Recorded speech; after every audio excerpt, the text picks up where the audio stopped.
অমাবস্যার নিশুতি রাত, চারদিকে ধুধু অন্ধকার।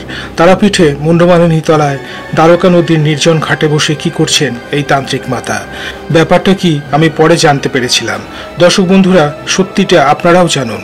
মুন্ডমালিনী তলায় যজ্ঞের প্রস্তুতি নিচ্ছিলেন সারথী মাতা, কিন্তু শুরু করার আগে তিনি মা কালী এবং শিবকে নমস্কার করে সপার্শ্বদ চললেন সতীঘাটের উদ্দেশ্যে।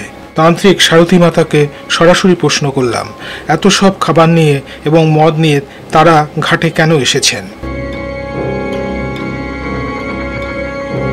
আচ্ছা মাতাজি, এই যে দেখতে পাচ্ছি আপনার হাতে কিছু খাবার রয়েছে, যেটা জানতে পারলাম যে আপনি নাকি প্রেতকে খাবার দিতে যাচ্ছেন। হ্যাঁ, এটা তো মহা শ্মশান, তো শ্মশানে তো মাও আছে, মায়ের সাথে সাথে মায়ের সাঙ্গ বা মায়ের সঙ্গিনীরাও আছে। তো সেই সঙ্গিনীরা হচ্ছে প্রেত বা যোগিনী যারা রয়েছে, তাদের ভোগ দিতে হয়, তাহলে কি হয় না, তারা সুষ্ঠুভাবে কাজ করতে পারে। তো এটাকে বলা হয় পেদ ভোগ। তো পেদ ভোগ, আচ্ছা, মানে তাহলে কার্যটা সিদ্ধি হবে।